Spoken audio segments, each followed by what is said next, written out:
was the debate whose very existence was, well, debatable. We've got the details of the whimper in Wisconsin. And in just hours, President Trump will surrender himself to be arrested by authorities in Atlanta, Georgia. The RAB team is on the ground with the best coverage around. President Trump says the cases against him are little more than a partisan witch hunt. Ahead, a deeper look into that claim. And the woman who's leading the charge against Trump, Fani Willis, will it be shown that she has an agenda to keep the president out of office? And it was a must-see for the MAGA faithful. If you missed the president's interview with Tucker Carlson, we have you covered. Those stories and so much more as American Sunrise starts right now.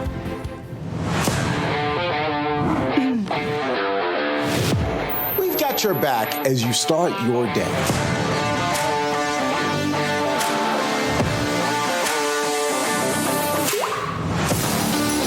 Articulating what the majority of Americans feel today, and I really appreciate that you do. Y'all tell the truth. You guys are our voice. We watch every morning while getting ready for work.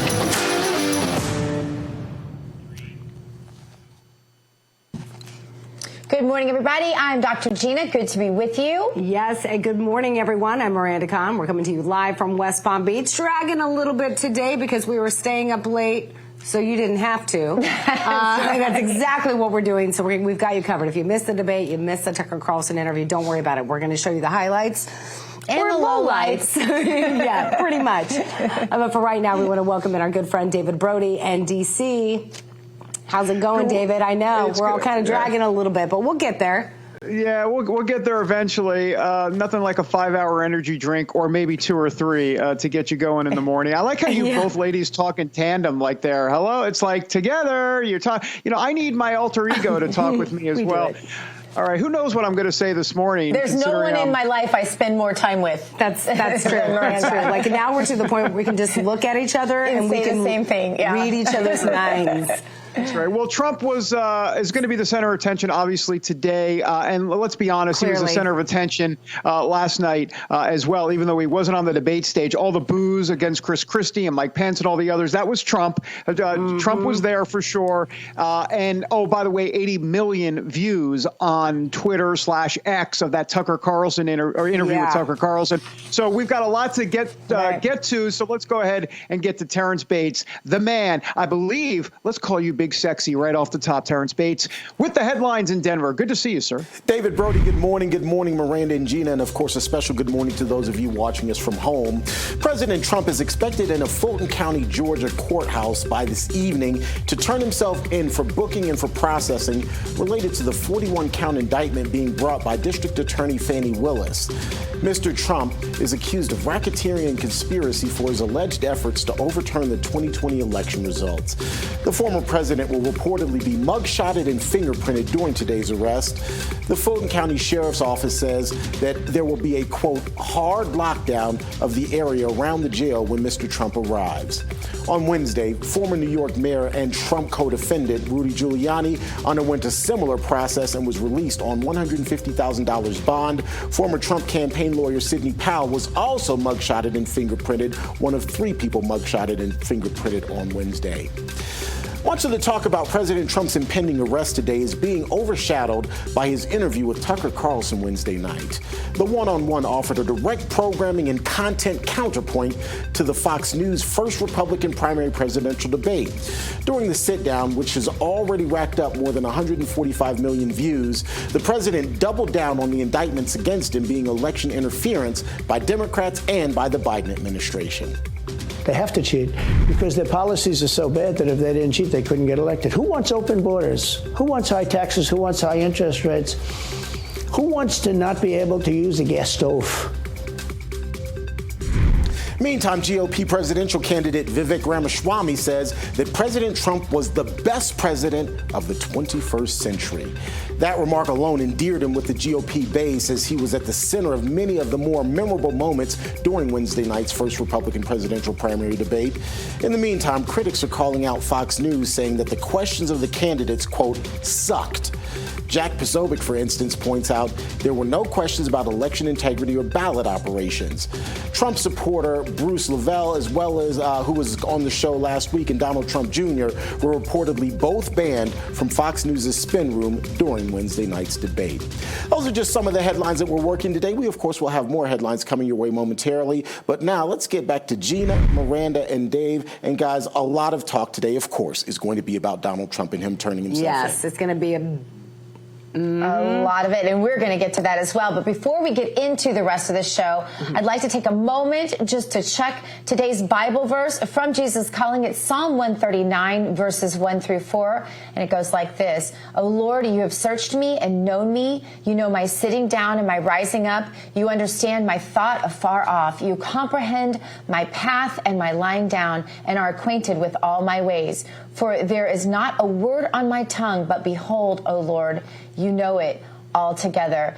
And I love how this speaks to just our intimacy with a risen Savior. When you really stop to comprehend that, it's almost incomprehensible. And I think in these moments that we're in, that are also so much news coming at us so fast, almost incomprehensible, right? To know that he's so intimately involved with everything we do and think and say, when we rise up, when we lie down, the words before they're even formed on our tongue. It's quite miraculous to think about. And I think as we go forward with all of this news, we should bear that in mind. Gina, I'm so glad you said that, by the way. Yes. I just wanted to point out, I'm so glad you said that, because with a world spinning out of control, it's so important to focus right now on God Almighty. He doesn't change. The world around us changes, the polls change, the politicians change, but he, with a capital H, does not. And we need to remember that every single day. Well said. Well said. We do. Thank you. Point. All right, Miranda, we have to get to a lot of news. We do. We got a lot of ground to cover. We have some debate highlights a little bit later, so everyone needs to stick around for that. Exciting stuff. Right. But again, we're just hours away from what many will consider a very sad day in America. President Trump, again, will surrender himself to authorities in Atlanta and charges related to the 2020 election, a case many say huge witch hunt. Yeah. Right? Security is tight, as are nerves, for sure, not just in Georgia, but honestly across our nation. Joining us now from the Fulton County Sheriff's Office in Atlanta, Georgia, is the host of Law and Border, Ben Burquam. Ben is everywhere. Ben, thank you so much for being there on the ground for us, and welcome to the show. It's great to be with you. As you said, sad day in America. Yeah. Yeah, very sad. So, Ben, I do want to get to when we should expect President Trump to arrive at the jail today. I know that time has shifted since many of you that are watching at home went to bed. We were expecting in the morning. Now it's looking like later afternoon. But tell us briefly, because you were saying this off camera, what you have seen in that city so far. Set the stage for us, because I think this really shows where the priorities are in the state of Georgia. Yeah, it's really like most big cities across America. It's a shell of what it once was. And you look at New York, you look at Chicago, you look at San Francisco and LA. It's a sad tragedy. I drove from the airport out here directly to the jail from the airport, and I drove through about 20 blocks of crack houses. And while Fani Willis is going after President Trump, and while these leftist Democrats in one of the most corrupt counties in America when it comes to election integrity are going after President Trump, their city's falling down around them. It's just, it's just a reflection, though, sadly, of what America is becoming, where you have these virtue signaling godless leftists out there pretending to care about the people, pretending to care about liberty and justice, when in reality, they're the exact opposite. Ben, let me ask you a little bit about what may or may not come later this afternoon when President Trump arrives. There's been talk that his mugshot will be taken. Now we're getting word potentially that maybe a deal's in place not to have one taken. Do you know anything about that? I guess we're all going to find out later this afternoon, because typically these mugshots have been released in the afternoon right after they're taken. This will be the mugshot that lives in infamy if indeed it is taken today. Well, Well, and we know that's the whole reason why this is happening. Everything that you see is it's political games, and really it's a tragedy. It's not even a game; it's a tragedy. All of this was being done for the mugshot. These screaming snowflake crybaby leftists that were out throwing their temper tantrums for 4 years under President Trump have been screaming about this day, have been dreaming about this day for years. All they want is that mugshot. They know none of these charges will stick, and if they do stick, President Trump will be pardoned. He may pardon himself when he's reelected, but that's what it's about. It's about that photo op to say, see, look, we told you he was a criminal. Here's the photo to prove it. Even though, still in America, you're innocent until proven guilty. They don't care. They just want the mugshot so they can run with it. Ben, what else do you expect to hear today? We know others have already turned themselves in. If you want to go into that a little bit, are there others we expect to turn themselves in today? What else do we expect to see besides President Trump, of course, responding to these charges? In that time frame, too, going back to that time frame question, because I know we thought earlier it was going to happen yesterday, and I'm sure many of our viewers heard that was going to happen in the morning, and now we're hearing reports from you that could happen later in the afternoon. Yeah. Yeah, what we're hearing now is it's going to be prime time, so it'll be somewhere around 6 o'clock local time that President Trump will be turning himself in. Like you've said, we anticipate. What's up, guys? Oh, speaking of, hang on, we got some locals. I was talking about my white supremacist friends that were out here because everybody who supports President Trump is supposedly a white supremacist. Which is a lie. What's going on, brother? Oh, we out here to disprove that lie. That's what we're here for. Blacks for Trump. Because we're here to destroy and make sure she's totally displaced forever. The wicked bitch of the West. I mean, witch. Bitch, but yeah, that's right, witch, right? Yeah. Her name is Fannie Willis. Why do I call her Mammy? Because she's a Sambo slave-beaten dog from hell that arrested 37 black women and charged them with RICO for cheating on the test so they can take all their property under the RICO Act. But now they're charging Trump with it. Yeah. So white people now see they're being treated like black people. This is so interesting to me because this is, as I flew, I landed on the plane, I had a guy from the rental car company come up to me and say, I'm with President Trump. And I think this is actually going to end up backfiring on them because people that have felt injustice for years are going to say, wait a second, they're perpetrating that same injustice against President Trump for nothing. Right. These guys, this is what it's about, guys. I'm going to throw it back to you guys, but God bless you. We got Blacks for Trump out here. They're anticipating having hundreds, if not over 1,000 people out here in support of President Trump. That's right. And we're going to be out here for Trump until the end, and we're going to get rid of Fannie Mae and Biden. You're going to jail for treason along with your Trump buddy Obama and Hillary and Bill Clinton. All of y'all going to jail for treason, especially Favre. There you go, right there.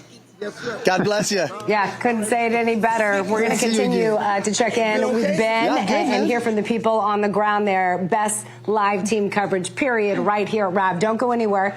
We still got a lot more coming your way. Coming up next, we're going to have reaction from Capitol Hill to the president's impending arrest and the debt ceiling.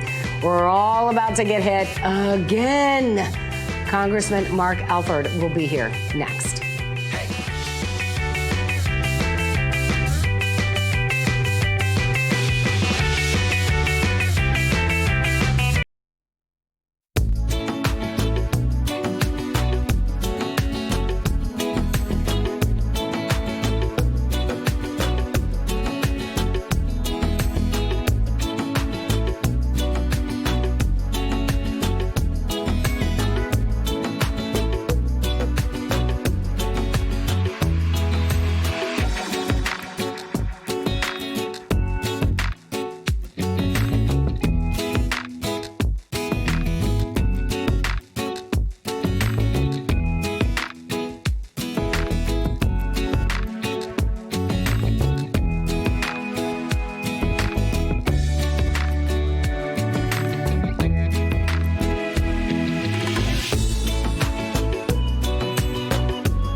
But Joe is really... But you don't think he's going to make it to November of 2024? Well, I think he's worse mentally than he is physically. And physically, he's not exactly a triathlete.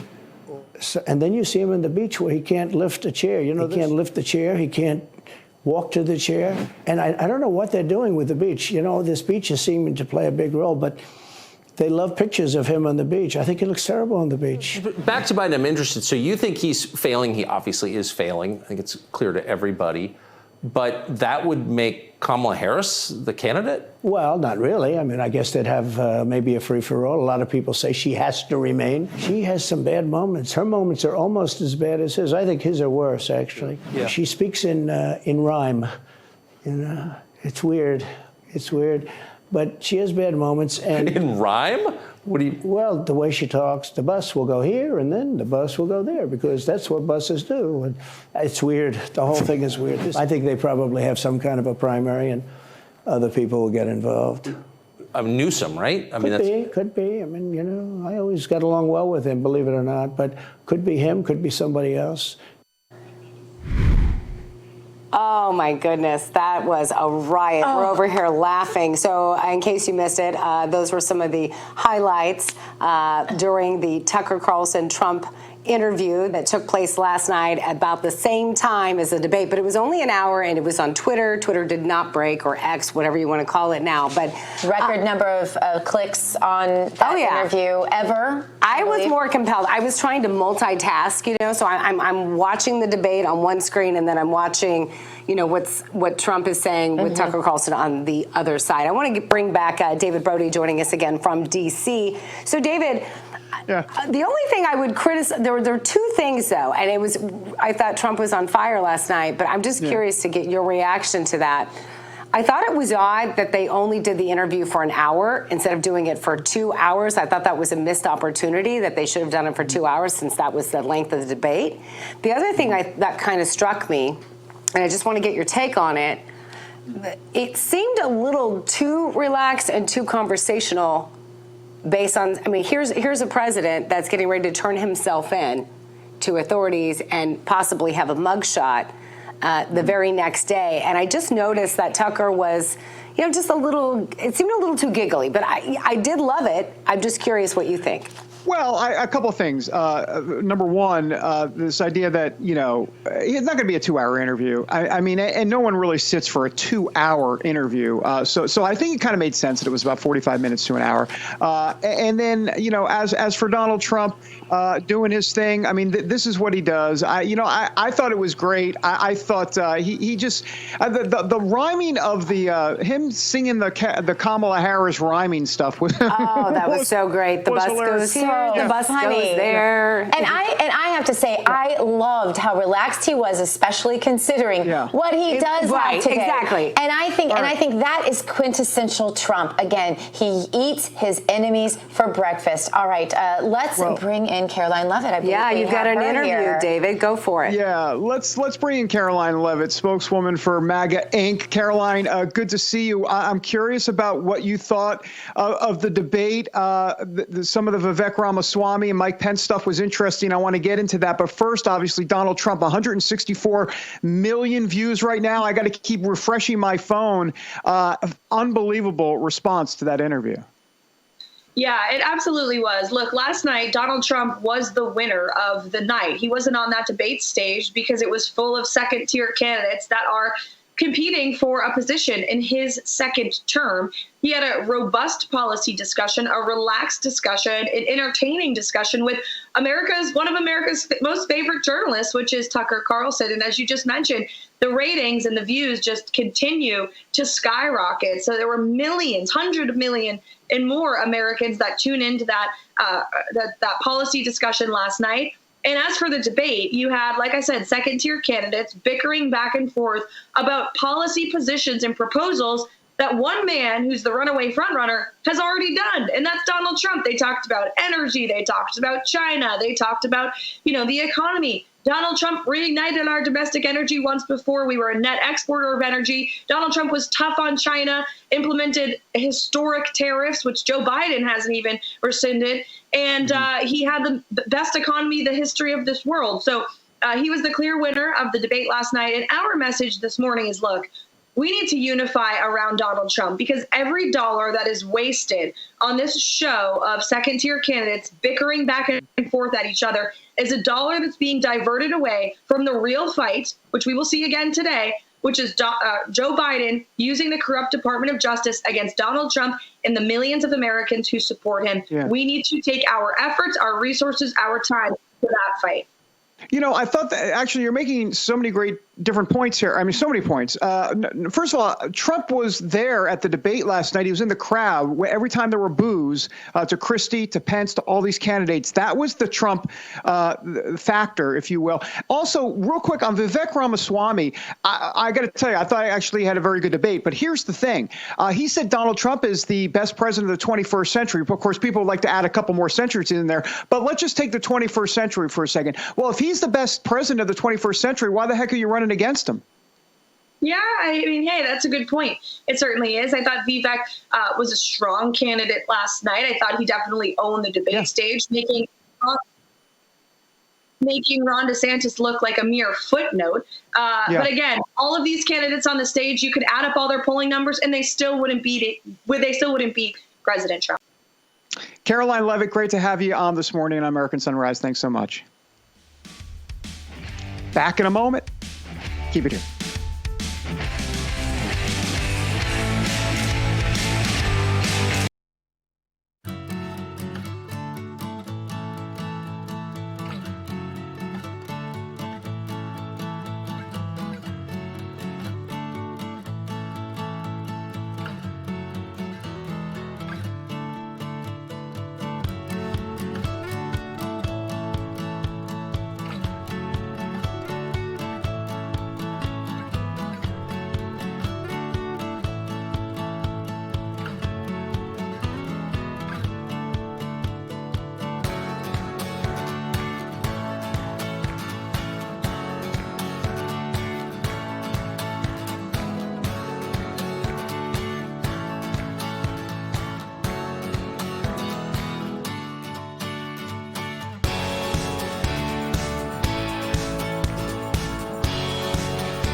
This news break is brought to you by AMAC, Association of Mature American Citizens.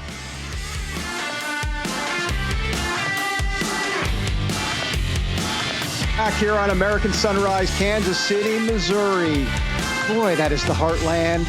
No doubt about it. And that's what this show, of course, is all about. Forget the East Coast and West Coast liberal elites. Gina and Miranda back in West Palm Beach. Yes. Listen, that's what we're all about. We're American Sunrise. If Joe Biden was doing the show, if he was hosting the show, which would be laughable on its face, it would be called American Sunset, by the way. Let me just say, because it's sunset. Oh, I like what you did, because we do think he has sunset dementia. So that fits perfectly. And thank you for the compliment, because we are Midwestern girls. In fact, that's my hometown city of Kansas City. So hometown. All right, we are going to go ahead and get, if it's okay, didn't mean to talk over you. Oh, we will get to that in just a moment. We're going to get to our headlines. But, you know, real quickly, I also wanted to say, because yesterday we kept talking about the debate, right, that this was a race for second place. You know what? I don't think so. I don't think, and I'm curious what our viewers think. And we're going to have more, again, highlights or lowlights. I don't think we saw a vice president there. I don't think we did either, and I think Donald Trump was the clear winner, the clear elephant in the room, and I think that was perfectly clear. All right, we do need to get to our headlines, though, with Terrance Bates, sponsored by AMAC. The Association of Mature American Citizens is the conservative voice for Americans 50 and older. AMAC is fighting for the values that you hold dear. Join today. Together, we can write the course of America. As President Trump prepares to turn himself into authorities in Fulton County, Georgia today, he is reflecting on what many call two tiers of justice. The 45th president pointing out the cases against him and the fact that the investigations into President Biden seem to be going nowhere. I mean, the 4 indictments, and maybe there'll be more. I don't know. These people are crazy. I think he's the most corrupt president we've ever had. And he also has the distinction of being the most incompetent. And I believe both. I mean, he's both incompetent and corrupt. So and I actually believe he's compromised because China knows so much about him. They know where the money comes from. They know where it is, who paid it, and they probably paid it. And that's just part of what President Trump had to say during his pre-recorded 45-minute sit-down interview with Tucker Carlson on Wednesday night. President Trump's interview with Tucker has more than 145 million views so far, widely outperforming the Republican presidential primary debate in Milwaukee, which of course aired around that same time. While the Justice Department continues to go after Donald Trump, prosecutors apparently are also recouping billions of dollars worth of your stolen tax dollars. On Wednesday, the Merrick Garland-led DOJ confirmed that it has seized over $1.4 billion in COVID-19 relief funds that were stolen. More than 3,000 people have also been charged across the country.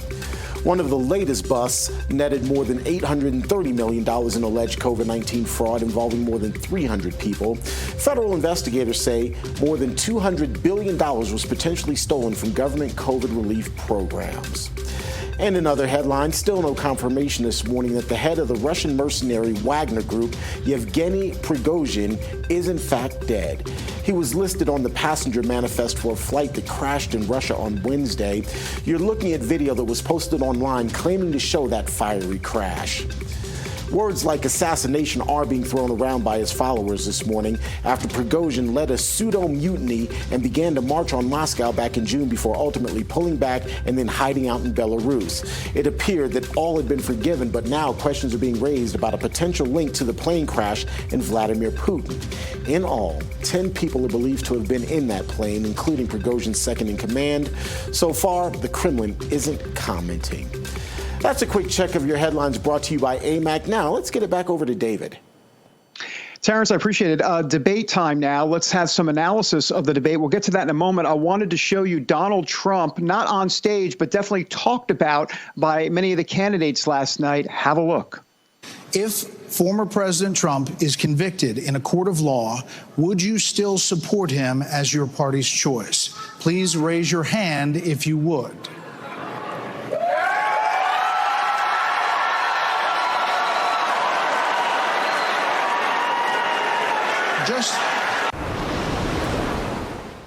Well, David, while the presidential hopefuls faced off, President Trump, of course, was gearing up to head to Atlanta today to surrender to authorities there. What can't get lost in all of this is the business of the people. Americans are actually facing mounting debt, their rising interest rates, and a host of other problems. So joining us now to discuss all of this, all of the above, and much more, Congressman Mark Alford from the great state of Missouri. Welcome. Did I get it right? Alford? You got it right. All right. All Ford, no Chevy. All Ford, no Chevy. I remember that one. So, Congressman, first of all, let's talk a bit about your impressions of last night's debate. Well, I think it was pretty sad. I've watched a lot of presidential debates and primary debates over my years in the media, 35 years in the media. This was a circus. P.T. Barnum would be proud of what went on. I think it was amazing. You could tell from the audience cheers when the host asked the contestants, as I call them, to raise their hands if they would still support Trump after a conviction. The audience went wild. It is clear that Trump was the clear winner in this debate. Let me ask you a little bit, Congressman, about what these candidates, they're all on stage, and yet it's like a debate for second place. We had Caroline Levitt on earlier, the MAGA spokeswoman, and she says that it's time for people to unite behind Trump right now. And, you know, I understand you want it makes sense to kind of have the process play out. But at the same time, there is something to be said about if there's a two-tiered system of justice, and we see what's going on in America right now, this might be a unique time in American history to have all the candidates say, you know what, this is a time to actually unify earlier rather than later. I think that's one thing we can all rally around as Republicans and conservatives, that what is happening to former President Donald Trump is wrong. This is political persecution at its worst in America. We have to remember, this has never been about January 6th, guys. This is about November 5th of 2024, the next presidential election. And we can't keep our eyes off of that. We can't take our eyes off the ball of what's really happening in America, this political persecution of Donald Trump. Congressman, Donald Trump and last night's debate, that's the low-hanging fruit. I want to climb up the apple tree a little bit and talk a bit about the ongoing debate in Congress right now over the budget. Are we going to have a government shutdown? Do you think that you and your colleagues will be able to come up to some sort of agreement before September 30th, the drop-dead date? I certainly hope so. The American people are expecting life to go on for our government, the services to be provided for the American people, especially those who have paid into those services. We've got some important decisions to make. I know the Freedom Caucus has come forward with 3 points that they want to see done before they are going to agree on a continuing resolution, at least. I think some of those are very reasonable. And we have to make sure that we get this right for the American people. I do not like continuing resolutions. I vowed when I came to Congress 7 or 8 months ago, I would not vote on anything based on fear. The way our government works, though, is that the government drags its heels. These things come up at the last minute, then it's thrown in front of people. At least we're not having to do what we did, or Congress did last year when Nancy Pelosi delivers this huge omnibus bill. But continuing resolutions are no way to operate a government. Congressman, what do you think ultimately about the job Kevin McCarthy is doing? Obviously, MAGA doesn't like Kevin McCarthy at all. He might done a few things early on, but now there's continuing to be more beefs with him. What's your assessment of McCarthy so far? Well, look, Kevin McCarthy has been walking a tightrope even before we elected him as Speaker of the House. I have never seen, and look, I've not been in politics. I was in media for 35 years. Right. But I have never seen anyone work this hard to bring consensus to our conference. The deference that he pays to people who disagree with him, letting them speak their mind in conference, trying to understand what they're truly saying, what's on their hearts, and trying to get this right for the American people. We passed some important legislation, securing the border, trying to get back to energy independence in America, some very important things that we have passed so far in Congress. I think he's trying as hard as he can with the divided nature that we have in our conference right now, trying to bring back those members from more liberal states and trying to pacify the Freedom Caucus. Congressman David, we're going to have to end the conversation there. I apologize. We are running out of time. I promise, though, we will invite you back, Congressman. Do you accept? I would love that. All right. You accept the invitation. We appreciate it. Up next, all eyes are on Atlanta as America awaits the surrender of President Trump. American Sunrise will be right back.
And welcome back. Great to see you all this morning here on American Sunrise. Time now for a dose of wellness. Stanford medicine scientists developed an AI model that they are using to protect outcomes of brain cancer. Check this out. An associate professor on the team said AI model allows them to look at an especially aggressive type of tumor and determine which tumors have more unfavorable outcomes, so those patients can be flagged for accelerated follow-up after surgery. This is so cool. So maybe AI isn't going to destroy humankind. Not yet, anyway. Yeah. And then another big story in health news, as you know, the mask Nazis are back. Some New Yorkers are pushing to mask up again as Bronx residents hit a new high for COVID cases. No. Yeah, not deaths, though, not hospitalizations. Cases. A report this week, in fact, in the city showed 672 new COVID cases. Residents of the Bronx are, of course, already breaking out their old masks and getting angry at any neighbors who don't follow suit. One resident said, quote, "If it's legal, I'm not gonna stop wearing it." It doesn't work, people. We know this. Even people on the left are saying this. You know, you're only seeing this really in New York or California, and we're not going to do it. You said it the other day, over my dead body. Yeah. I'm not doing it. No. So please leave the mask at home, but don't forget your emergency kit. This is what you want from the wellness company. This is a good thing. This is a good take with you. Right. This is your, let's just put it this way. It's your ultimate solution for unexpected health challenges, because we're all going to face it. It's not a matter of if, it's a matter of when. Well, the threats are out there. We hear about anthrax. There are all sorts of spider bites that are dangerous, other kinds of bites, COVID, of course,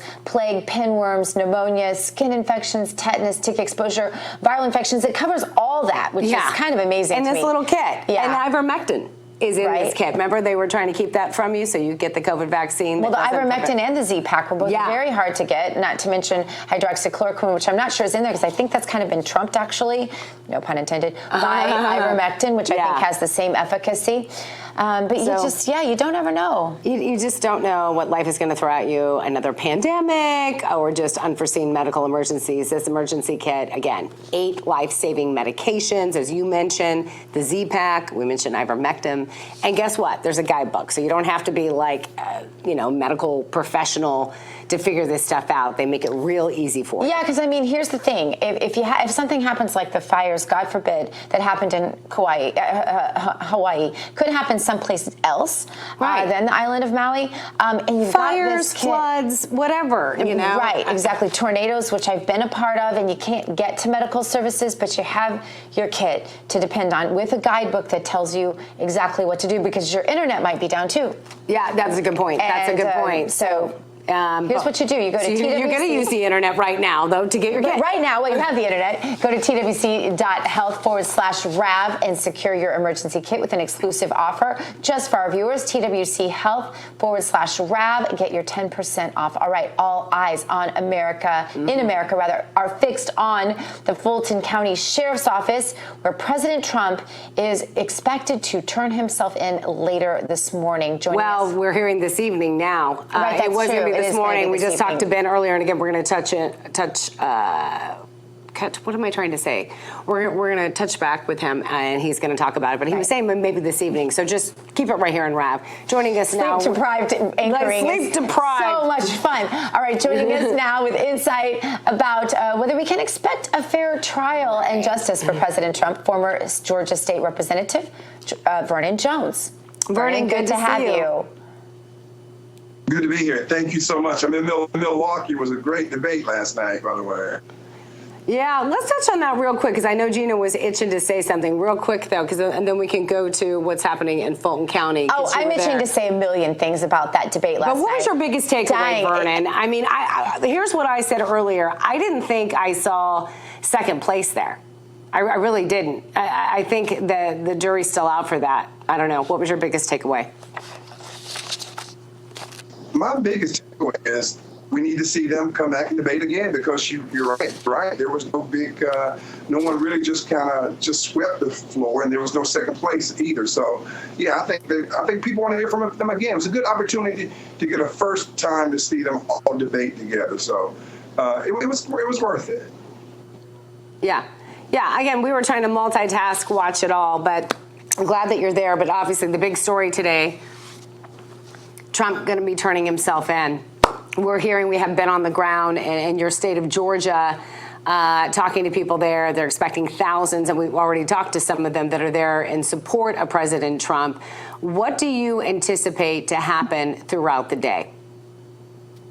Well, first of all, obviously the logistics of him getting in town, going through this process of being a former president. It's not like just a regular person coming in and going getting fingerprinted.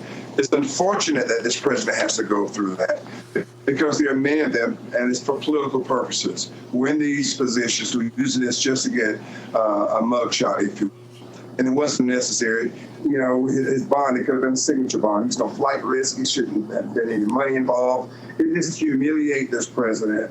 And again, the more they do to hurt him, the stronger he's getting, and you're seeing more and more support. And you're right, people on the ground in Atlanta, and not just from Georgia, they come from around the country, want to be there in support of this president. This is really a sad and scary day in a lot of ways, because not only is a president being arrested simply because he's a political enemy who's running for election against those who are doing the arresting and have weaponized our system, but his attorneys are being arrested too. I don't think Americans, most of us anyway, really understand how serious this is. If something like this happens to you, you have to be able to go to your attorney, and this has been something so sacred. You know, the first question I ask a lot of times when I'm on the phone with an attorney is, I want to make sure this conversation is protected, right? This is privileged conversation. There really is no such thing now, and we know that because this is happening, right, Vernon? Hit the nail on the head right there. If you can't take the advice of your lawyer, that's the one thing that will stand up for you in court. The judges recognize it, the district attorneys recognize that you seek an attorney's advice. Now, if he had 10 attorneys and only one told him to do this, still doesn't matter whether the other 9 said do something else. He took the advice of his attorney. They gave him their best professional advice, and he pursued that. And to be charged for believing that there was election fraud in itself is an issue. But when you're going after an attorney, and that's why other attorneys, even those who may not necessarily be a Trump supporter, they're saying, wait a minute, this happened to him. This can happen to us as clients representing, as lawyers representing our clients. And that is what is so crazy about this. And that's why it is not going to last. You're going to see things going boomerang. But it has long-lasting effects. Yeah, exactly. Well, Trump and Tucker, again, they had an hour-long interview during the debate on Twitter. Millions tuned in, spoke about the indictments and the attacks again on him. Take a look at what he had to say, and I'll get your reaction. So can I just ask you, that gets back to my original question. So if the protest didn't work, you got elected anyway. Yeah. Impeachment didn't work twice, obviously. Indictment is not working. Your poll numbers go up. When they raided Mar-a-Lago in August of last year, your numbers went up. They can indict you 20 times, and you're not gonna lose the Republican primary because of that. Well, so, it makes it look even more ridiculous. I mean, the 4 indictments, and maybe there'll be more. I don't know. These people are crazy. But they're counterproductive. So if you chart it out, it's an escalation, is what I'm saying. Yeah. So what's next? After, try to put you in prison for the rest of your life, that's not working. So, don't they have to kill you now? I think the people of our country don't get enough credit for how smart they are. And I'm not sure I would have said this 10 years ago, but they get it. They really get it. When somebody gets indicted, your poll numbers go down. When somebody gets indicted, you announce, ladies and gentlemen, I'll be leaving to spend time with my family and to fight for the rest of my life on this stuff. But you're out of politics. I got indicted 4 times. All trivia, none.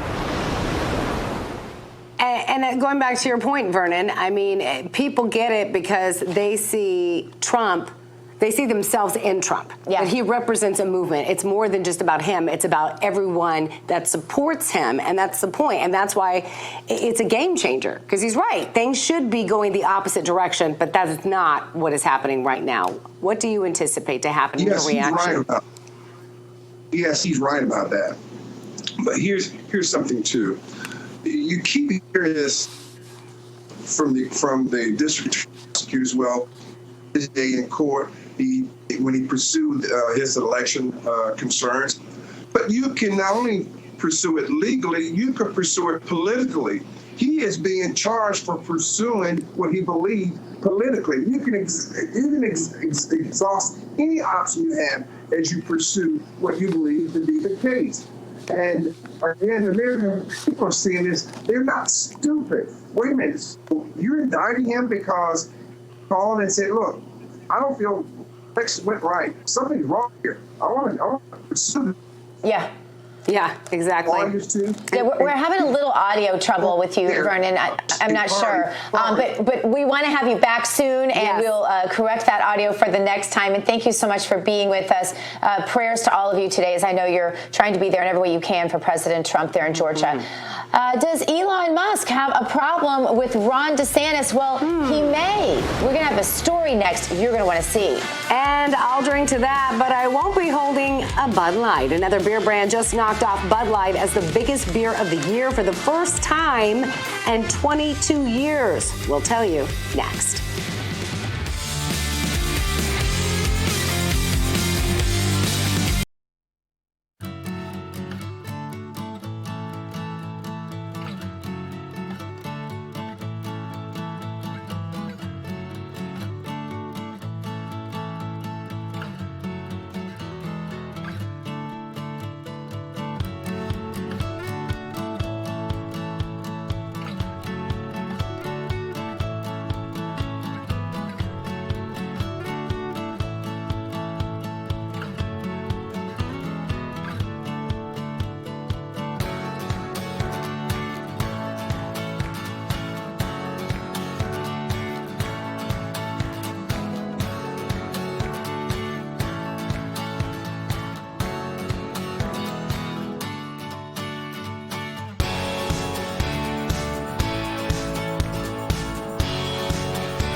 Coffee. All right.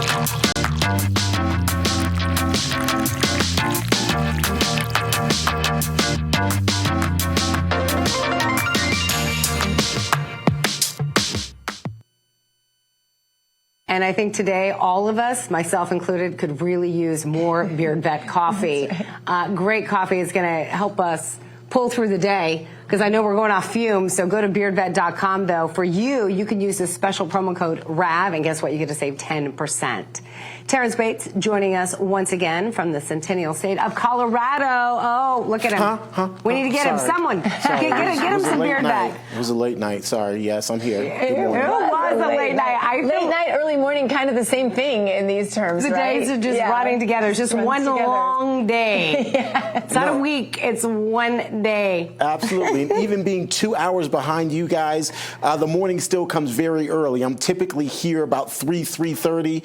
And this morning I literally dragged myself out of bed to get here because it truly was a late night. Yeah, that's why we need that energy drink, too, that Beard Vet has out. Like a few pumps of those, and I think in the coffee, I think we're going to be good to go. Yes, exactly. All right, take a look at this, everybody. X, which is the app, of course, formerly known as Twitter. I can't believe we have to say that. I love that. It's like, didn't Prince used to say that? Yeah, like, exactly. Formerly known as Prince. It's going to take me a while to get used to that. It's going to take us a while. Anyway, they shut down the account for Ron DeSantis' main supporting PAC for several hours yesterday morning. This made a little bit of news ahead of the Republican debate. Yeah, so X claimed this happened because the Never Back Down PAC account was reported as spam, which led the PAC's leaders to allege that pro-Trump organizations were responsible for the incident, of course. Now, the PAC's communications director posted screenshots of Trump-backed X accounts that were celebrating the PAC's social shutdown at the time. Yeah, but that doesn't mean they actually were responsible for it. Right. Although Musk was tagged in these posts, he refused to respond. It seems everyone in this race has, their own conspiracy theories, right? I mean, Terrance, come on. Yeah, Terrance, what gets your conspiracy theory going here? Yeah, I mean, it is a conspiracy theory. At this point, we don't know for sure what happened. Unfortunately, as you guys said, Elon Musk not talking about it. X, the company formerly known as Twitter, not really responding very much, so we don't know what happened. But of course, it kind of reinforces the idea that these social media platforms are being used to silence candidates, in this particular case, a political action committee, and it just doesn't look good for X, the company formerly known as Twitter. I just love the way we say that, formerly known as Twitter. I'm sorry, it's just going to be Twitter. No one knows what to call a tweet. X. It'll be Twitter to me. It's still I'm sorry. Twitter. I mean, what are you going to say? I wrote an X. I X'd. I mean, because you tweeted, you wrote a tweet, but I just don't. I don't get it. Well, what do you think at home? Like, let us know. Again, join us on Getter, True Social, you name it. Weigh in, Rumble as well. So after reigning more than 2 decades as the top-selling beer in the U.S., the King of Beers, finally being knocked off as a top beer of the year. Modelo surpassed Bud Light in year-to-date sales for 2023. Big news there. Yeah. More like that's a big deal. More like the pawn of beers now, right? If you're a chess player, Terrance. But there is a new conservative beer brand. Seth Weathers, the creator and owner of Conservative Dad's Ultra Right beer, claimed yesterday that the success of his new product is proof positive that people want alternatives to woke corporations. Weathers announced in that his beer in April, only a few weeks after Bud Light generated controversy for a partnership it announced with transgender activist Dylan Mulvaney. We've seen enough of that person. In the last 4 months, the new beer has blown up overnight and is now undergoing statewide distribution in Georgia, Arkansas, and other states. And we had Billy Bush, the heir to the Bush fortune that sold, of course, to InBev before all of this Dylan Mulvaney malarkey took place. We had him on the show. He said he's starting a family brewery. He said he's going to have us to his farm when he unveils it, so we're going to be there for that. So on top of that, he also put in an offer to buy back the company. He did put in an offer to buy back from InBev Bud Light, and I wonder what would happen to the company then. It's kind of exciting to think about, isn't it? Absolutely. The future might seem bright under new ownership for Bud Light and Anheuser-Busch. Absolutely great point. Ladies, did you miss President Trump's interview with Tucker Carlson last night? I know you two didn't, but at home you very well may have. If you did, don't even worry about it because we've got the highlights for you. And trust me, there were many, Gina. Plus, find out why the woman prosecuting President Trump in Georgia should be concerned about her own impeachment. American Sunrise continues in just a moment.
Welcome back, everyone. Here's a live look at Philadelphia, Pennsylvania. This train that you're looking at is actually between Philadelphia, Pennsylvania, and New Jersey. That river separates Pennsylvania from New Jersey. I only know that because my mother-in-law lives there, and I've been on that train many a time. Let's bring in Miranda and Dr. Gina now. Ladies, I'm sorry. When I see some of these videos, I'm like, I've been there. I've been on that train before. I know. I love it. I know. And I love train travel. I love trains in general. We should do like a cool, there's some of these historic, across like the country, travel across America and learn history kind of things. That would be a really fun project for this program, I think. love that. I love that. What do you guys think about that idea? Again, let us know. You can join us. And again, really appreciate everyone doing that. Go ahead. One comment we had that I thought was really interesting was a little while back from a viewer, and I just wanted to get to this real quick, Terrance.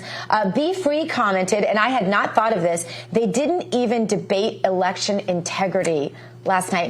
Huge point. I just thought it was salient, wanted to make it. And yeah, we're going to talk more about the debates. Go ahead. Go ahead, Terrance. No, I'm sorry. I was just going to say that was one of the big criticisms of last night. And, of course, the alternative to watching those wannabe Republican presidential candidates on that stage was Tucker Carlson and Donald Trump. In case you missed it, here's just some of that interview. Nasty always and has been. A guy like Chris Christie, the guy left with a 8%, think of it, 8% approval rating in New Jersey. Now he's running for president. And he runs solely on the basis, oh, let's get Trump. He's like a savage maniac. He's like a lunatic. And that's all he talks about. His poll numbers are very, very low. He's about 2%. What's he like? You know him well. No, I've been friendly with him over the years, but I couldn't give him a job because I just never trusted him very much. I was just never one of his people that really trusted him. I never gave him the job, and that's one of the reasons he feels so hurt and so betrayed. And I understand that. I really do. I understand it, but I never gave him. You know, he wanted to be different things. He was looking at different elements of the administration, and we decided. I decided I didn't want to do it. Miranda, I apologize. I interrupted you to get there. You were going to say. No. I'm glad that you did. No, just we were talking about the debates, and it's interesting because here he is talking about Chris Christie, and that was one of your biggest takeaways from the debate was Chris Christie closing it. Yeah, well, I've been on the spin room floor. I was the person that followed around with that little sign. I still have my Trump sign. I'm going to bring it to our 4 o'clock show today because I forgot it this morning. But when you are on that spin room floor and you're speaking for your candidate, I, of course, was there for Trump, you get really used to picking up just little tidbits. And one of the things that I took away from this that I thought, now everybody knows I am not a Chris Christie fan. I literally can't stand the guy. I agree with everything Trump said about him.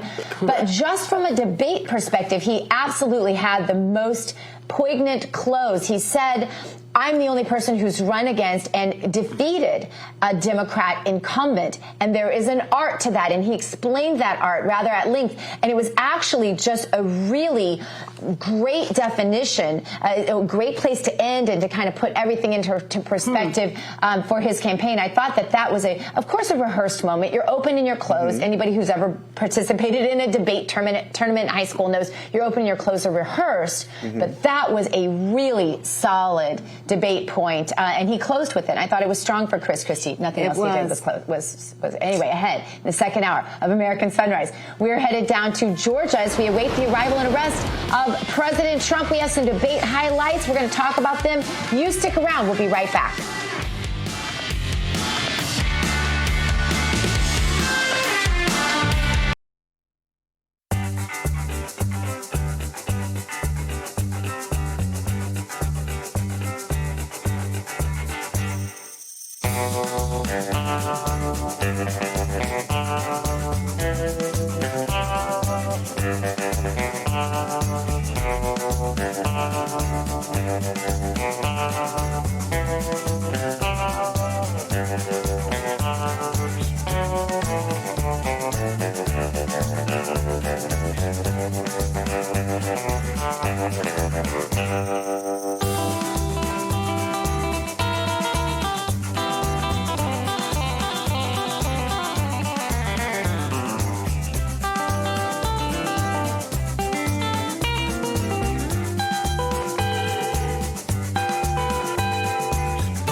In just hours, President Trump will surrender himself to be arrested by authorities in Atlanta, Georgia. The RAB team on the ground with the best coverage around.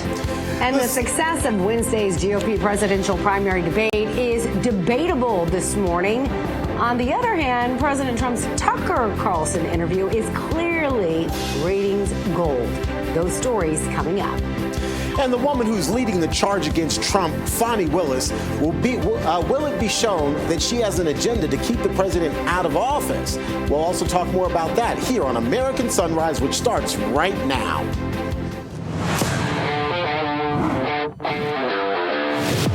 We've got your back as you start your day.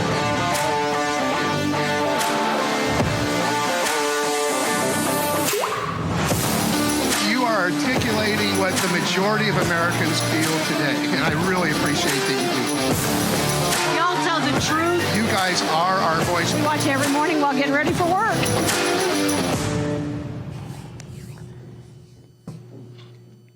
Good morning. Hope your morning is off to a good start. I know we're dragging a little bit today, but that beard back coffee, I can feel it kicking in. I hope it's kicking in for you at home because it's been a long night and a very busy day ahead. But we've got you covered. So if you didn't watch the debate, don't worry about it. We've got the highlights or lowlights, depending how you look at it. Right. And again, Trump is just hours away from turning himself in Fulton County. We have live team coverage throughout the day, all sorts of people there. Very own Ben Bergquam has been on the ground since yesterday. We're going to get to him in just a moment. But first, we want to welcome back our good friend Terrance, joining us from Denver, Colorado. And we're going to take a quick look at some of the headlines making news today.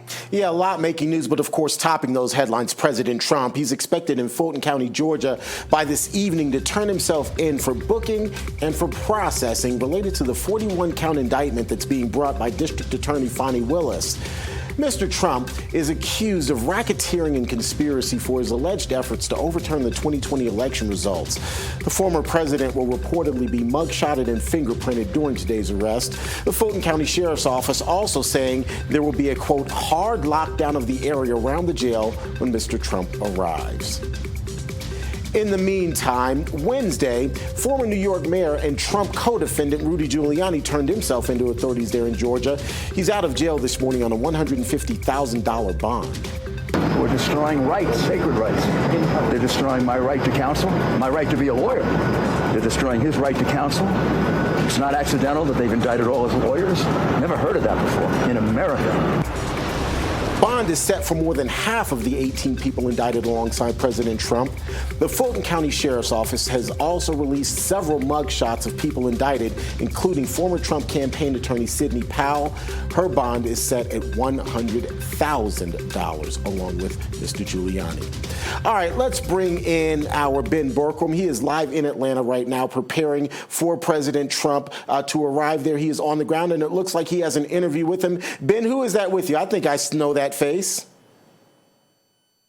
You know this face, Dion Cheney. We actually have Laura Loomer, who's over here as well. She's rocking the Donald Trump did nothing wrong. We got the Donald Trump did nothing wrong. I've got my Ultra Extreme MAGA, my new Ultra Extreme MAGA from Dion, and my Trump one. So I've got plenty of options when I fly back. Dion, what are you guys doing out here? What's the purpose of today? Well, first I got to say hello to Big Sexy, of course. Make What's sure up, brother? What's up, buddy? Dion? What am I doing here? Yeah. Doing good, thanks.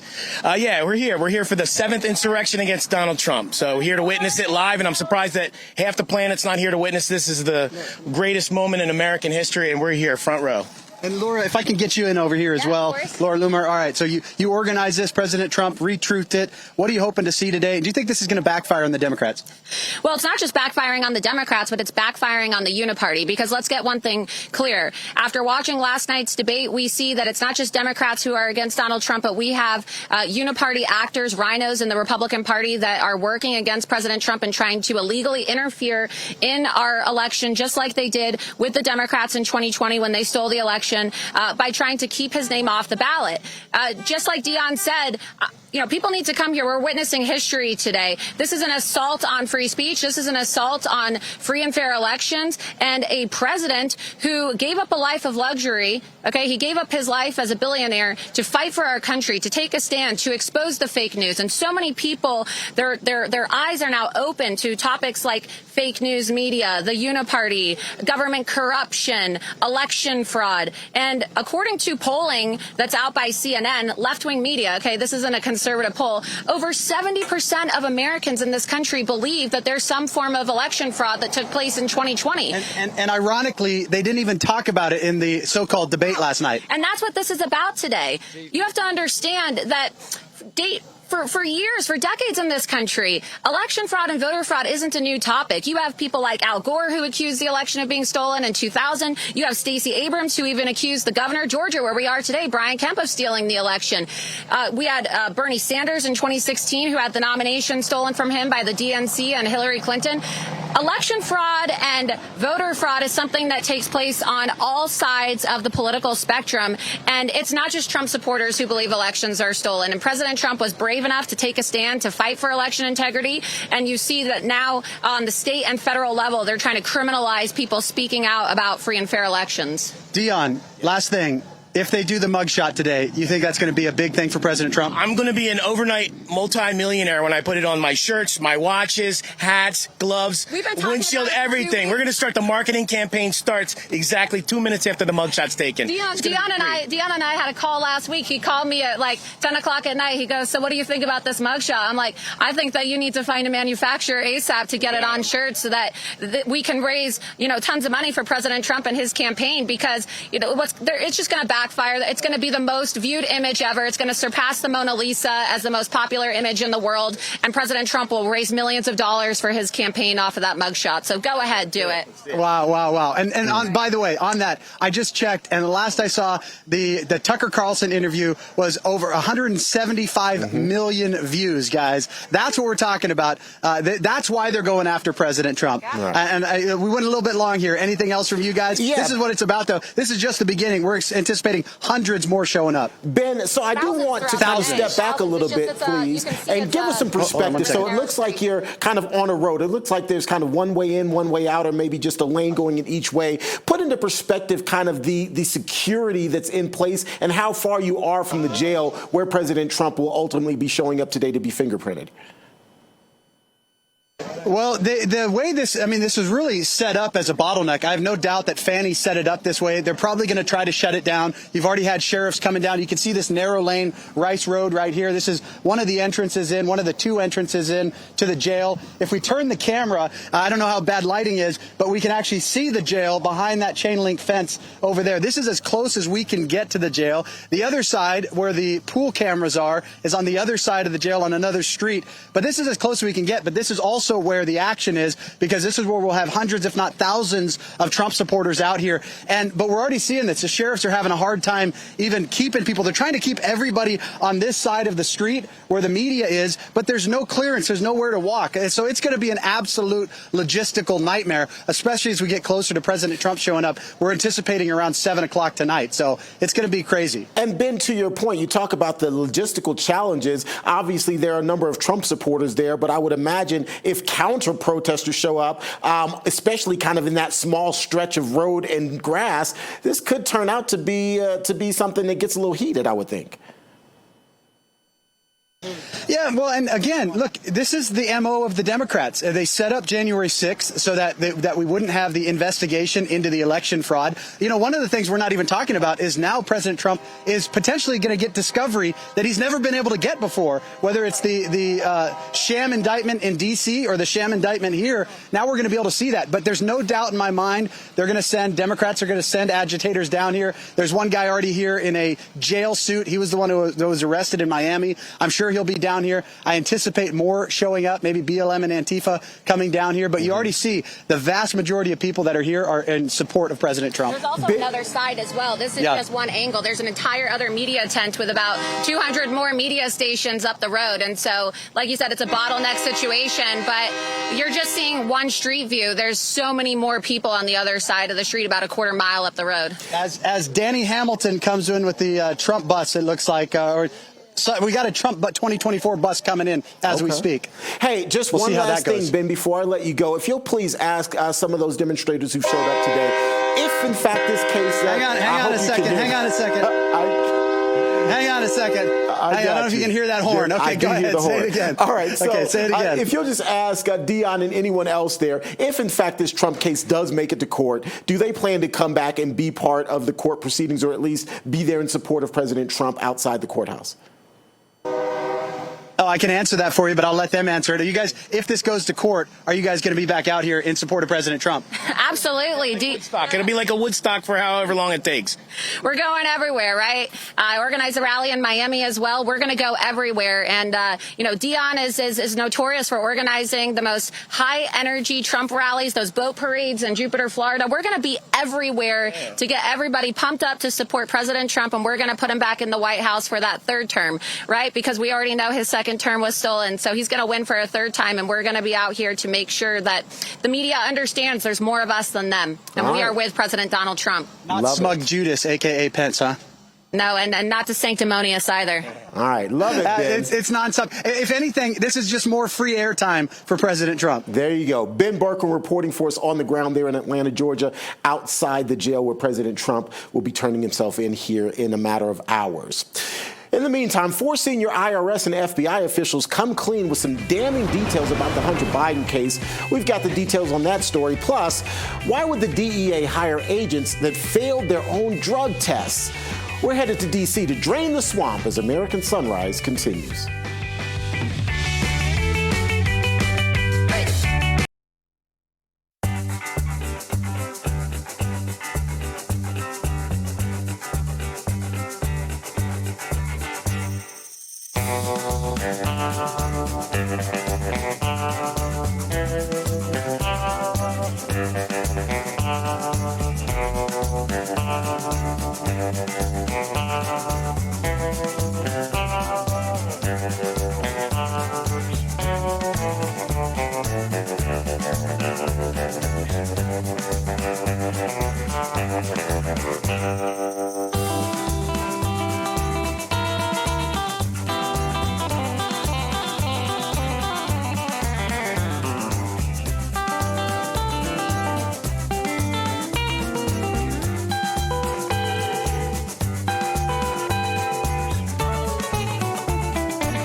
Welcome back to American Sunrise. I'm Dr. Gina. Miranda Khan and I coming to you from the RAV West Palm Beach studios. We have Terrance Bates joining us from the Mile High City, Denver, Colorado.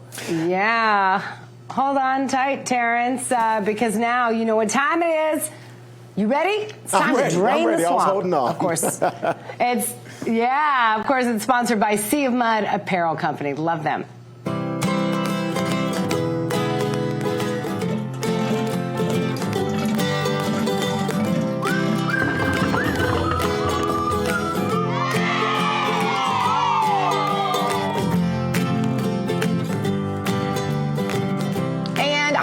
I think that I'm going to break with protocol. I think we need David Brody on this segment. I mean, he's the original swamp dweller, and we got to bring him back in because we're draining your swamp, David. We're trying to help you, David, is what we're trying to say.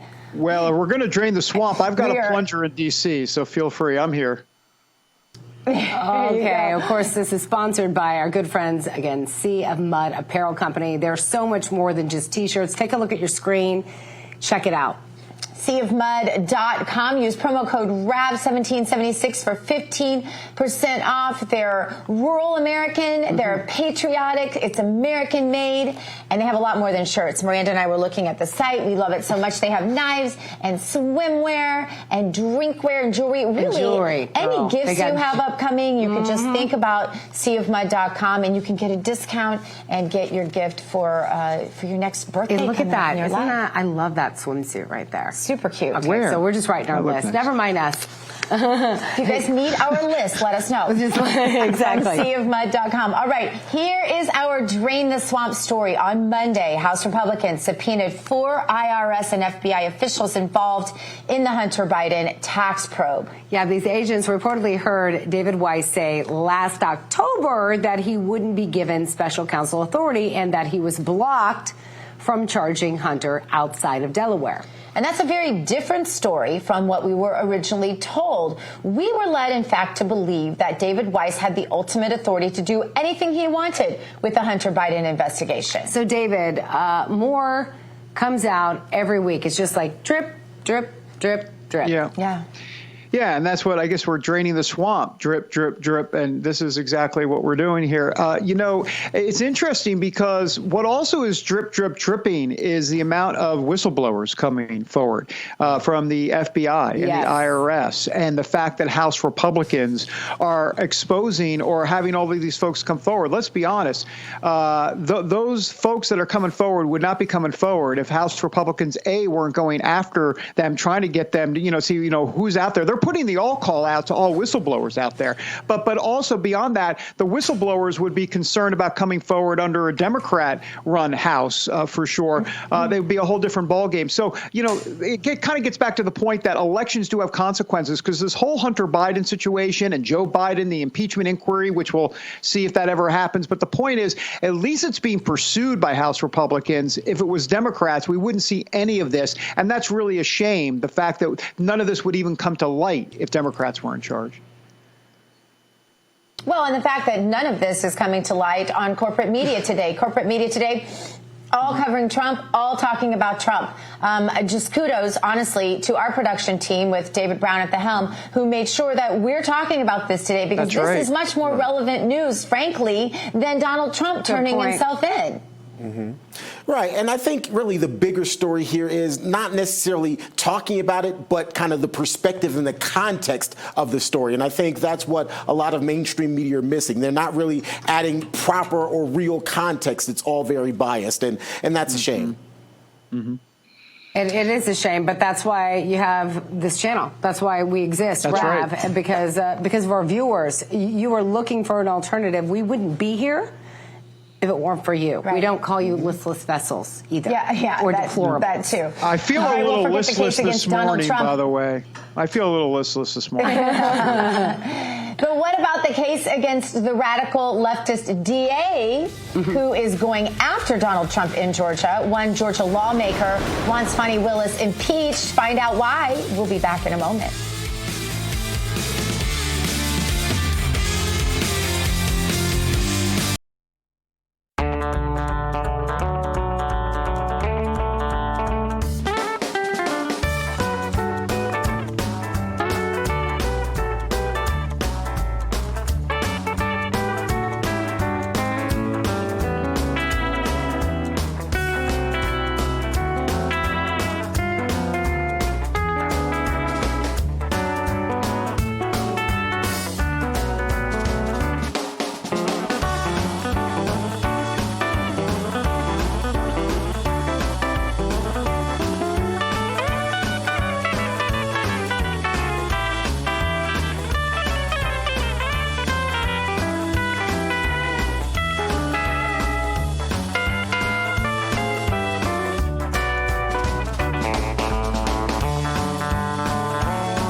Good morning. Hope your morning is off to a good start. Welcome back. Thanks for joining us for American Sunrise. We're coming to you live in West Palm Beach, one of the new areas of our studio. We wanted to kind of show that off because our Rav family's been working really diligently trying to put this together for you. And also want to welcome in David Brody. He's joining us live in D.C. So we're just hours away from the arrival of President Trump, again, as he surrenders to authorities in Atlanta.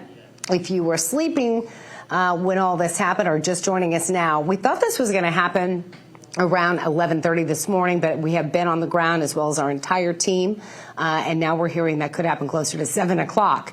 But the person who put him there, Fani Willis, she's accusing him of being the head of a criminal enterprise that was a part of a huge conspiracy to overturn his defeat in Georgia after the 2020 election.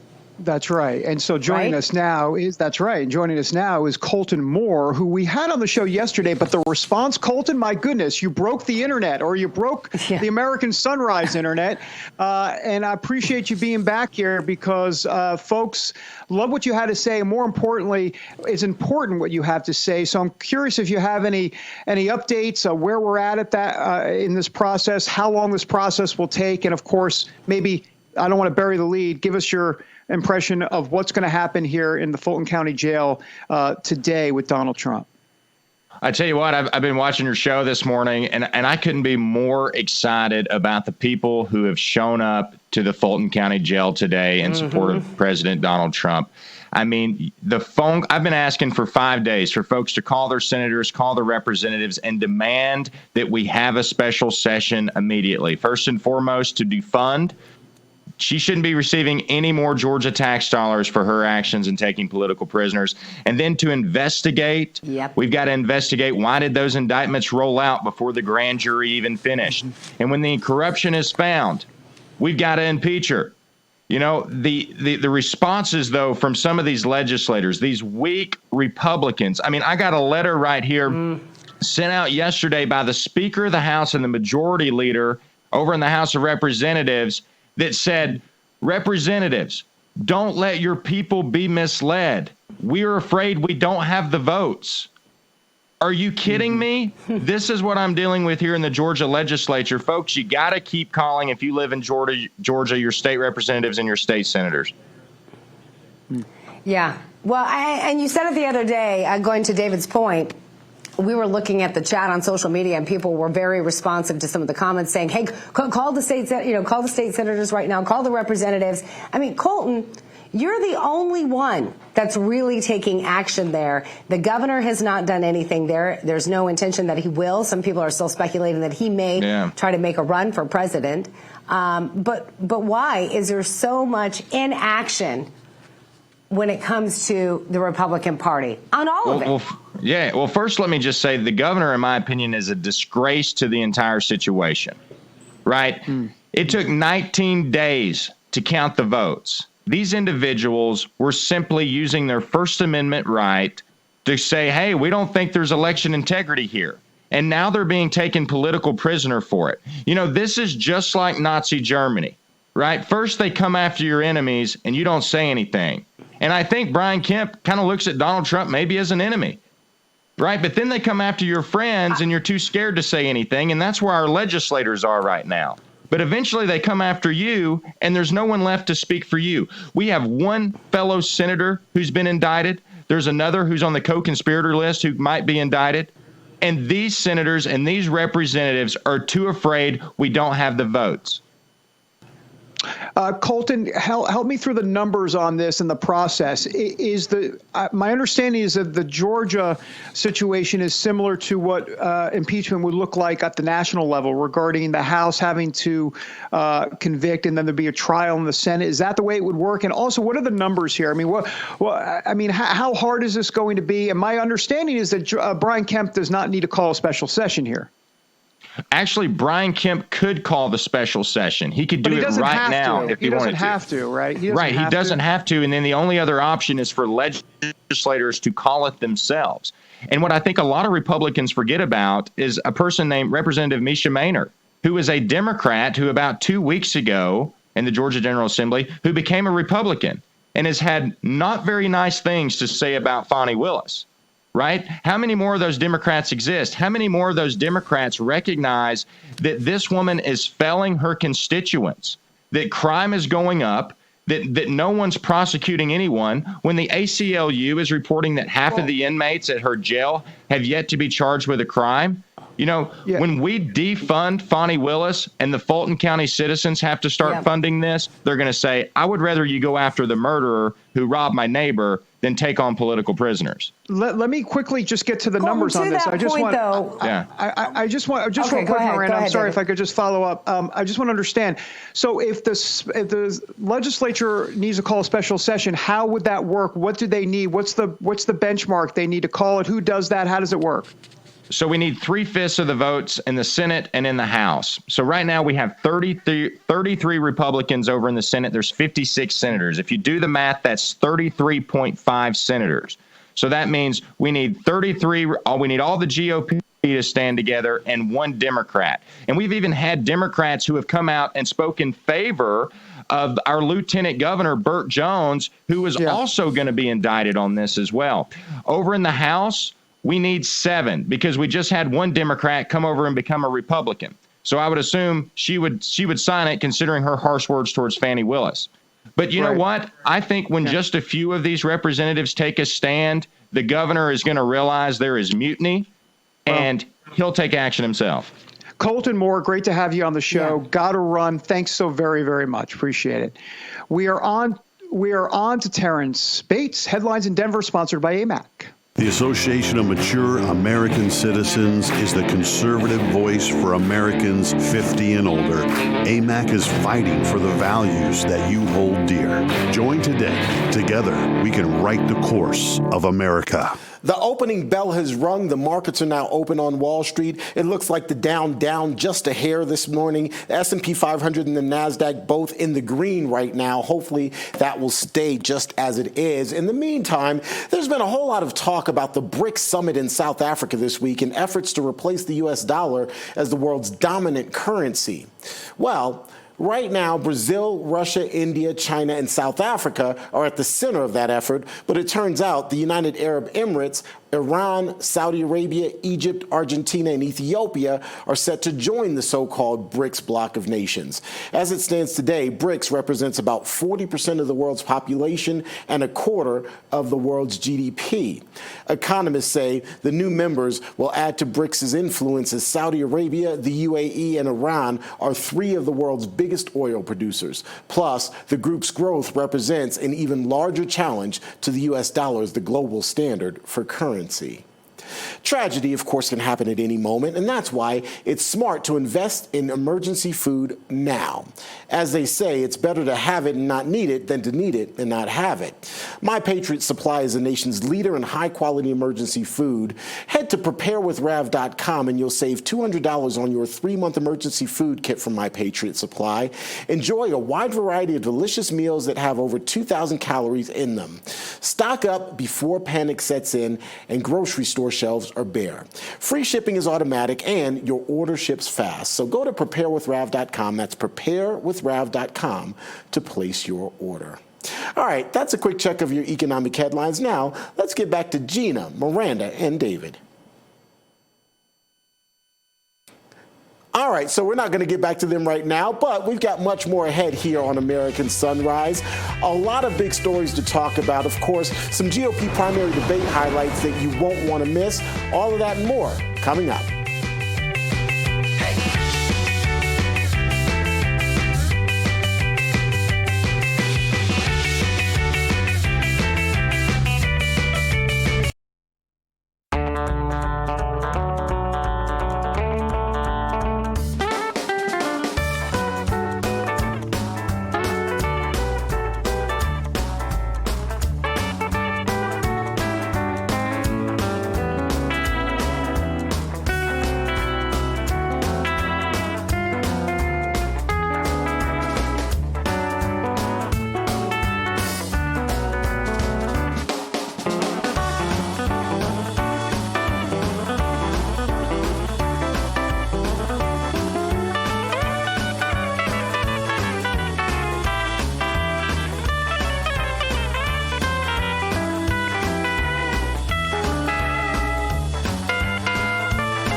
All right. As you know, the primary elections are getting saucy. They've been saucy, and they just stepped it up a little bit, right? Great point. RedStateBarbecue.com. Use promo code RAP10 for 10% off. This is where we always get so hungry. I know. My stomach's growling. Let's bring in Terrance joining us again from Denver, and also David Brody joining us from the swamp. I'm salivating right now looking at that. Yeah. Well, we have a clip from the debate last night, Miranda, because moderators asked for a show of hands.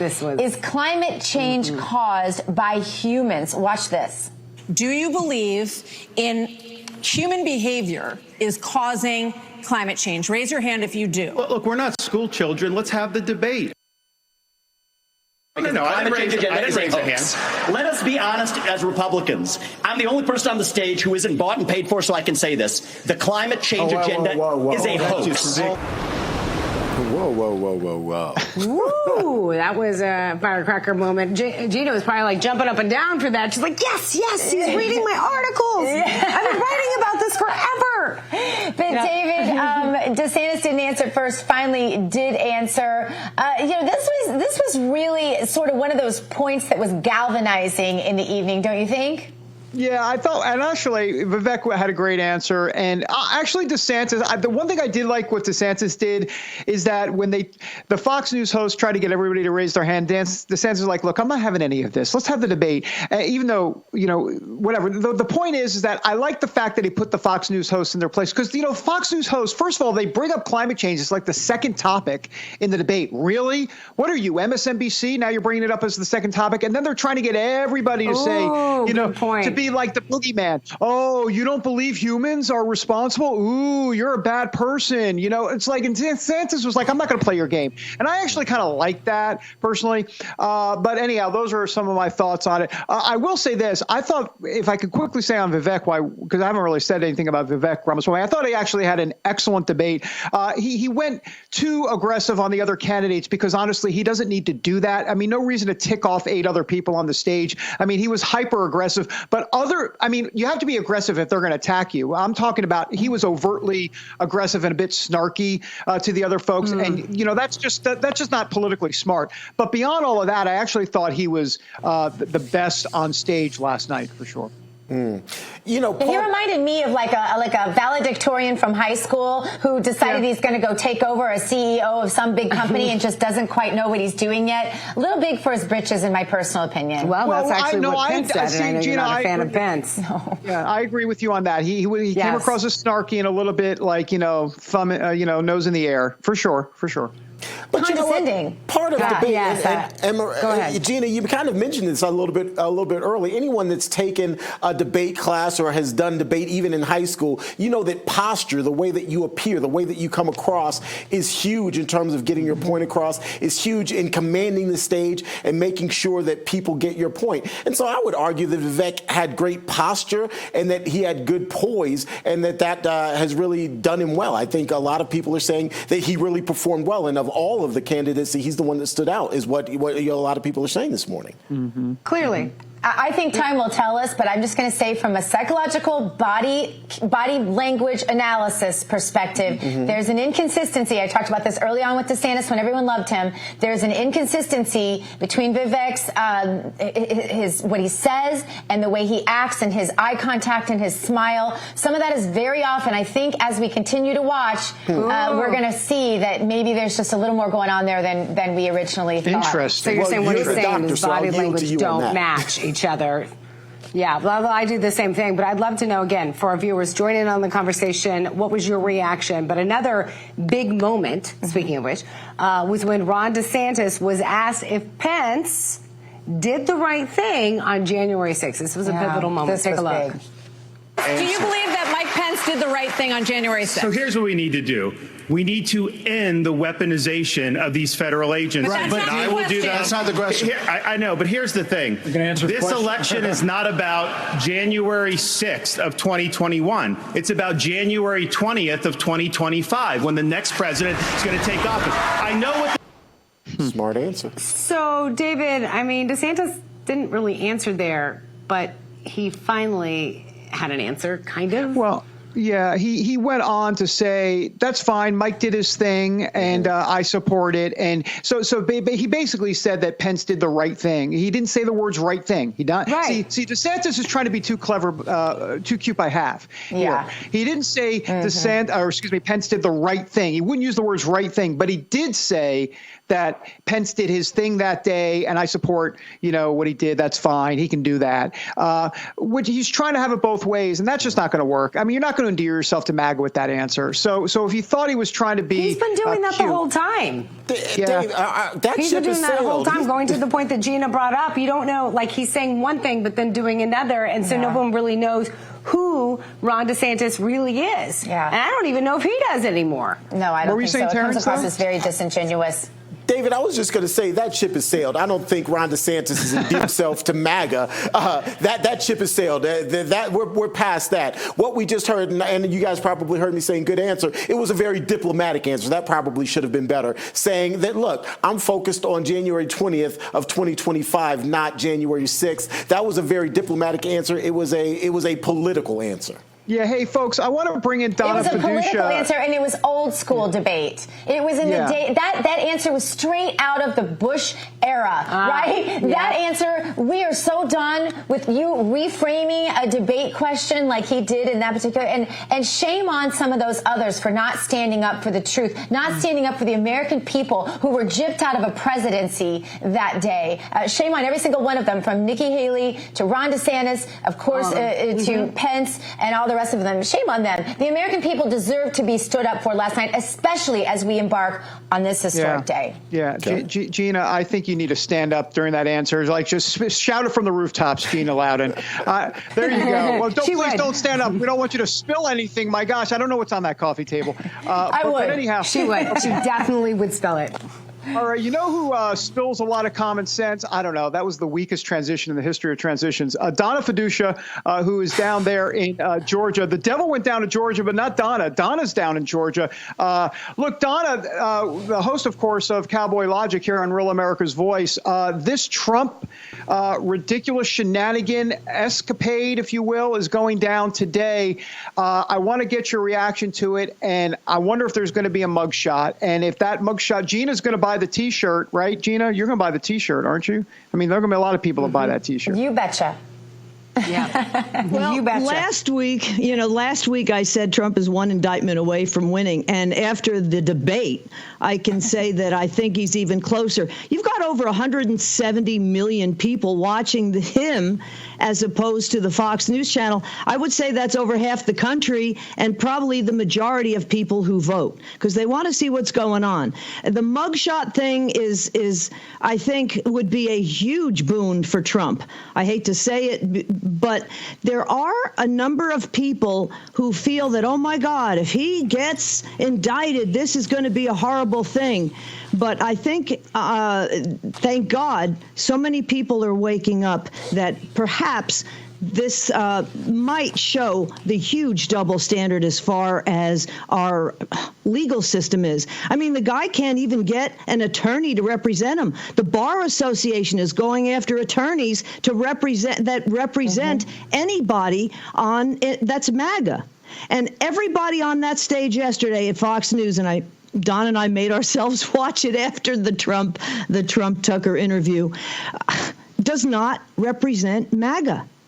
That shows, in my opinion, the Republican Party is MAGA. And if Ronna McDaniel doesn't want to admit that, we're in serious trouble here because there's nobody up there that was on that stage at the Fox debate that's going to beat Joe Biden, who is so feeble, who is throwing us to the communist Chinese. I mean, this is really serious stuff. But you know what, guys? There's one thing that I think we need to bring out, and that was the fact that they all backed Mike Pence, who had every right constitutionally to throw this back to the state legislatures. Here's the thing. We wrote this down. We had to actually back the tape up to write this down. Pence I think, methodically wrote this out. He said that he had the power that no VP ever exercised, and he chose not to use it, which in my opinion and Don's opinion was like, hey, he's admitting he had the power. He just chose not to use it. That was the case on January 6th. The vice president can throw things back to the state legislatures if they feel there's voting irregularities. Now, the mainstream media is saying he had no right. Technically, now he doesn't, because in the omnibus bill, they took that right away from the vice president. And nobody is talking about that. That's in the omnibus bill. And that is why the vice president... That's a good point. So, Donna, we're getting tight on time, so I'm sorry to interject here, but we only have like about a minute left, and you are in the state of Georgia. We were just talking to Colton Moore earlier. He's still trying to get this big push to get Fani Willis impeached. You're in the state of Georgia. Where do you see that headed? I don't see that it's really going anywhere. Unfortunately, the state legislature here is kind of rhino-ish. I hope that that's the case. I think Colton Moore is a superstar in the making.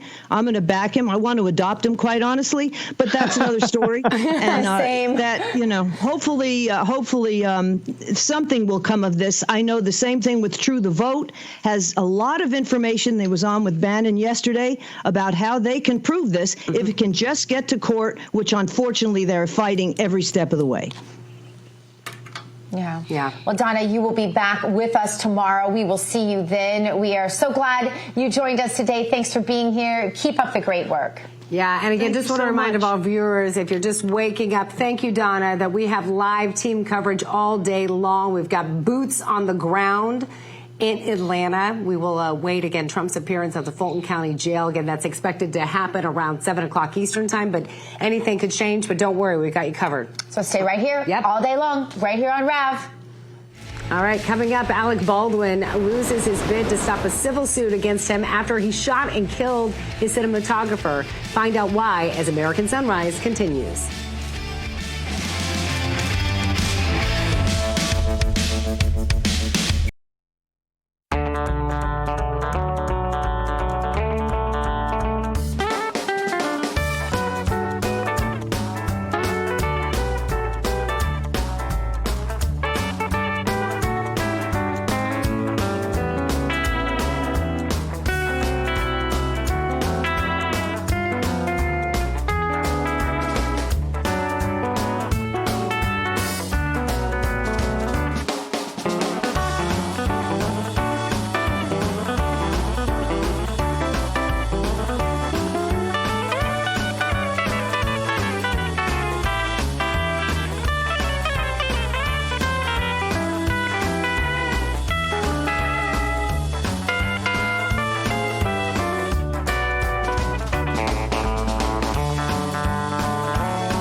Welcome back. Miranda and I here in West Palm Beach. Time to get to spilling some tea, my specialty. It is your specialty.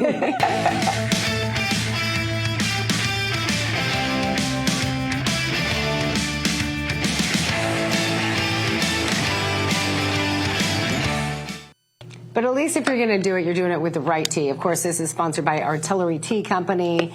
A website, again, artilleryteaco.com. Again, use that promo code RAV, and you're going to save 10%. Yeah, and you love this tea. It's all natural, whole leaf. Yep. Tea bags are chemical-free and nice little silky things. They can even be used as sachets in your drawer to keep it fresh. And each tea bag, if you're making tea, can be used twice. Or if you're like Terrance, maybe 3 or 4 times. Artillery Tea Company is family and veteran-owned and operated. And, you know, this just gets better and better. And a portion of your purchase actually goes to help veteran and first responder charities. So keep that in mind. It's the gift that keeps on giving. ArtilleryTeaCo.com, ArtilleryTeaCo.com, promo code RAB for 10% off. Well, speaking of spilling some tea, check out this story. So Alec Baldwin was denied his request to get the Rust gunshot accusation dismissed in civil court. Now, the actor's lawyers expressed concerns that the lawsuit, could dredge up potentially incriminating info as prosecutors consider refiling criminal charges. Let's bring in David and Terrance for reaction. David, first to you. Your thoughts? Should he get off for this? Well, can I just, I mean, I don't know if this is the right answer to say, and I don't really have much to add, and here's why. I don't really care much about Alec Baldwin and a civil suit. I mean, honestly, that's my truth serum answer. I really don't. I mean, listen. Yeah. So I get it, and it's in the Hollywood papers, and MSNBC wants to talk about an Alec Baldwin as this victim or whatever they wanted to say he is. I couldn't give a rip about Alec Baldwin. Oh, and plus he's not funny. That's it. That's all I got. Ooh. I have nothing else to say. Terrance, you gave applause for that. Yeah. Go ahead, Terrance. I want to get your reaction because you were like applauding, like, amen to that. Bro. My friend, go. I am with you on this one. I couldn't care less. Could not care less. But here is the thing. I think that if there is something to say, if there's a story here, it's the fact that the criminal case itself, the charges were brought, and then after a long investigation, the prosecutor ended up dropping the charges. How do you bring charges against someone only to drop the case? I guess it happens, yes, but it goes to show that the investigation or the entire process was flawed. And so if there's a story here, I would say that might be the story. Right. Good point. Yep. Yeah, well, there's some interesting details in the mix, such as, them not really going by the rules that are set out to have guns on set, things like that. And you really do have to ask yourself, how was this loaded gun there in the first place? And a person is dead, and that is sad. Anyway, we'll continue this conversation at a later date, but coming up, you would never believe what this college athlete did to help a teammate in need. Sunny Side Up, coming up next.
back, everyone. Hope your morning again is off to a great start. Miranda Khan here, along with Dr. Gina, and live in West Palm Beach, Florida. Let's go out to David Brody in D.C. and Terrance Bates in Denver.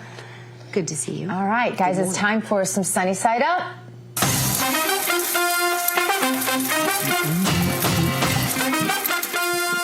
So this is a story just kind of cheer you up, right? One collegiate athlete, you guys are going to love this, who had won a scholarship to Eastern Michigan University to play football.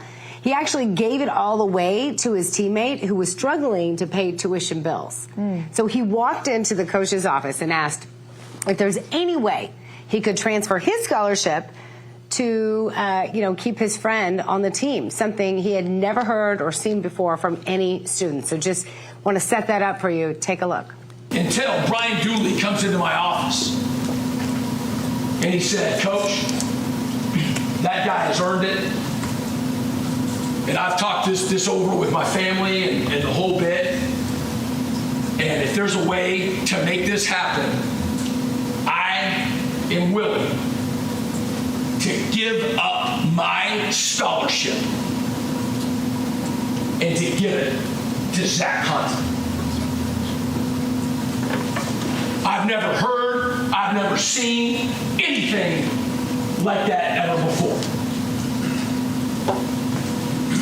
Where are you, Dooley?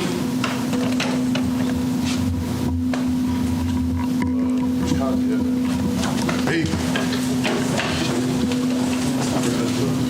Yeah, see?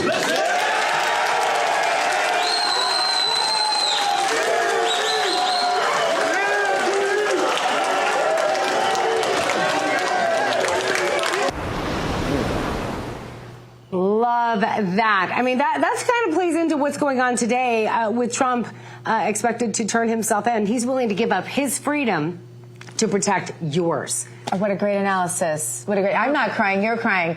All right. We need some sunny side up like that on a dark day. I don't think we can overstate how big of a deal it is that a president and his attorneys are being arrested today. David, your final thoughts. Well, it's a sad day in American history and a historic day in American history. And honestly, everybody said that all the prognosticators said that when Donald Trump had 1 indictment, 2 indictment, 3 indictment, 4 indictment, it would all of a sudden destroy him. No, it's made him stronger, and it made him this much closer to the next be the next president of the United States. So that's where that lies. By the way, tomorrow at 4 p.m., we'll have Bob Barr, not Bill Barr. No. If it was Bill Barr, we need a wide-angle lens, and we don't have time for that. Not at 4 p.m. You mean in the morning? Did I say 4 p.m.? I'm sorry. I don't even know what show I'm on. No, I know. American Sunrise. Tomorrow. See, this is what happens when the 5-hour energy drink runs out. I'm done. I should have been put in a coma about an hour ago. But anyhow, yes, tomorrow morning, Bob Barr, not Bill Barr. Okay, please, back to, is it Gina and Miranda? You know what? I might even talk. We get it. We're going to get him some Beard Vet energy pumps because we all need it. So, again, just want to remind everybody, of course, Gina and I are going to be live at 4 o'clock. We will be at 4 o'clock. And I want to remind all our viewers to watch us throughout the day. We're going to have live team coverage again. We got Carolyn Ryan, we got Ben Berkwan, we got Donna, we got Don, we've got Vernon Jones, who you heard from earlier. We have got you covered. Anything breaks, Brav is the network to go to. So just leave it on all day. It's basically what we're saying. Just leave it on all day. We've got our eyes on the ground. And we appreciate you joining us. David, you doing all right? I'm fine. Terrance, are you okay? Is everybody all right? I'm good. I'm just looking forward to seeing you at 4 tomorrow afternoon. David, we'll have you on the show tomorrow if it means that much to you. We will. And, just want to remind everybody, Terrance Bates always giving you the breaking headlines throughout the day as well. So stay tuned for that. Thank you so much. Bob Barr tomorrow on American Sunrise. Yes, stay tuned. War Room is coming up next. I'm taking a nap. I'm taking a nap. Yes. I don't blame you.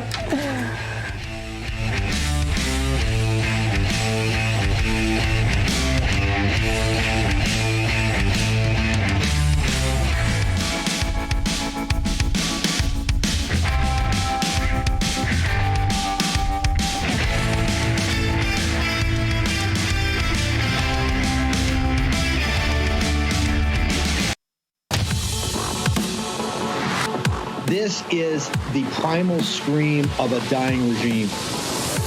Pray for our enemies, because we're going medieval on these people. You're just not got a free shot on all these networks lying about the people. The people have had a belly full of it. I know you don't like hearing that. I know you try to do everything in the world to stop that, but you're not going to stop it. It's going to happen. And where do people like that go to share the big lie? MAGA media. I wish in my soul, I wish that any of these people had a conscience. Ask yourself, what is my task and what is my purpose? If that answer is to save my country, this country will be saved. War Room. Here's your host, Stephen K. Bannon.